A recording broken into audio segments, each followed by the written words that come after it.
अब वेदों में इन श्राद्ध आदि कर्म कांड का निषेध है और गीता जी में निषेध 9वें अध्याय के 25वें श्लोक में स्पष्ट किया है। भूत पूजने वाले भूत बनेंगे। ये देखिएगा, श्रीमद् भगवत गीता, गीता प्रेस गोरखपुर से प्रकाशित है। जयदयाल गोविंद का इसके अनुवादक है। ये है अध्याय नंबर 9, श्रीमद् भगवत गीता, श्लोक नंबर 25।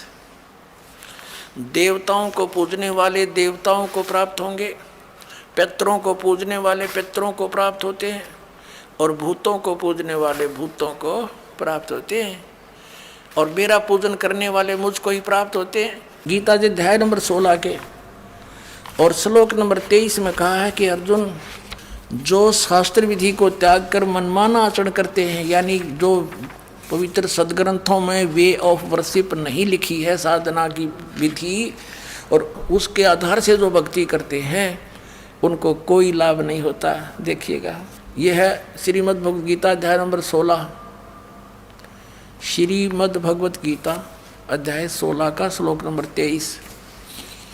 जो पुरुष शास्त्र विधि को त्याग कर अपनी इच्छा से मनमाना आचरण करता है वह न तो सिद्धि को प्राप्त होता है, न परम गति को और न सुख को ही। 24वें श्लोक में 16वें अध्याय के में कहा है, इससे तेरे लिए कर्तव्य और अकर्तव्य की अवस्था में जो कर्म करने चाहिए भक्ति के, जो ना करने चाहिए, शास्त्र ही प्रमाण है। किसी की दंत कथा पर विश्वास मत करना। ऐसा जानकर शास्त्र विधि से नियत यानी शास्त्रानुकूल कर्म ही करने योग्य हैं, यानी और कर्म नहीं करना। जो गीता में लिखा वही मंत्र जाप करना, उतनी ही क्रिया करना। अब ये श्राद्ध कितना आगे फिर अब आपको दिखाते हैं एक झलक पुराणों में क्या लिखा है। एक मार्कंडेय पुराण है। एक रुचि नाम के ब्राह्मण थे, ऋषि, और उसने वेदों को समझा पढ़ा कि मनुष्य जीवन, ये ज्ञानी आत्मा थे कि मनुष्य जीवन केवल मोक्ष प्राप्ति के लिए प्राप्त होता है। इसलिए उसने ना तो विवाह कराया, ब्रह्मचारी पद पर रहते हुए 40 वर्ष की उम्र हो गई थी और अपना जंगल में वन में रहता था, कोई मकान झोंपड़ी भी नहीं डाल रखी थी। ये सोच करके मोक्ष प्राप्ति करानी है और ना क्या संग्रह करना है, 2 दिन का जीवन है।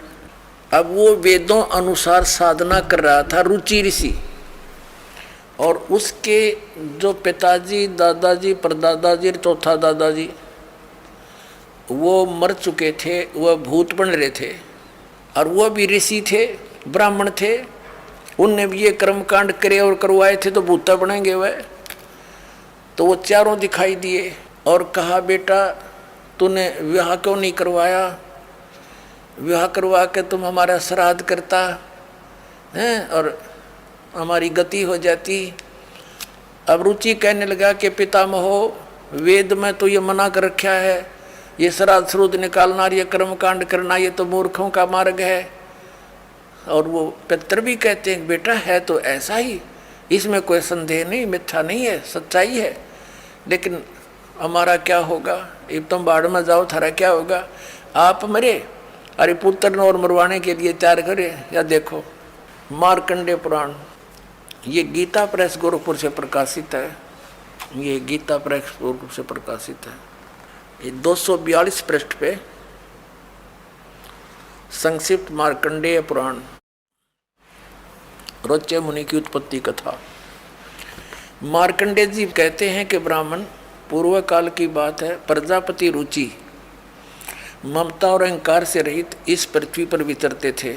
उन्हें किसी से भय नहीं था, वे बहुत कम सोते थे। उन्होंने न तो अग्नि की स्थापना की थी न अपने लिए घर ही बना रखा था। वे एक बार भोजन करते और बिना आश्रम के ही रहते थे। उन्हें सब प्रकार की आसक्तियों से रहित एवं मुनिवर्ती में रहते देख उनके पितरों ने उनसे कहा, ये देखिए चारों आगे भूत बन रहे, ये देखो ये रुचि ऋषि है, ये इनके पहले बने हुए वो पंडित जी सारे भूत पूज का भूत बन गए। अब ये दिख गए इसने सारे इकट्ठे। पितर बोले, बेटा विवाह स्वर्ग और अपवर्ग का हेतु होने के कारण एक पुण्यमय कार्य है। ये तो इन पितरों के वचन हैं, ये तो पितरों के वचन है जो अपनी सलाह दे रहे हैं। अब देखना, उसे तुमने क्यों नहीं किया।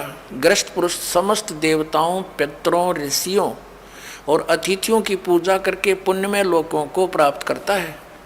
वह सभा के उच्चारण से देवताओं को, शब्द से पितरों को तथा अन्नदान, बलि, वैष्णदेव आदि से भूत आदि प्राणियों एवं अतिथियों को उनका भाग समर्पित करता है। बेटा, हम ऐसा मानते हैं कि गृहस्थ आश्रम को स्वीकार न करने पर तुम्हें इस जीवन में कलेश पर कलेश उठाना पड़ेगा तथा मृत्यु के बाद और दूसरे जन्म में भी कलेश ही भोगना पड़ेगा। रुचि ने कहा, पितरगण, परिग्रह मात्र ही अत्यंत दुख एवं पाप का कारण होता है तथा उसे मनुष्य की अधोगति होती है, उससे मनुष्य की अधोगति होती है। यही सोचकर मैंने पहले से स्त्री संग्रह नहीं किया। अब यहाँ देखो, पितर बोले, बेटा, जितेंद्रिय होकर आत्मा का प्रक्षालन करना उचित है, किंतु तुम जिस मार्ग पर चल रहे हो वह मोक्ष मार्ग है। बता, इसने तो घटिया मान रहे मोक्ष मार्ग ने कि तुम जो कर्म कर रहे हो, जिस मार्ग पर चले तो मोक्ष मार्ग है।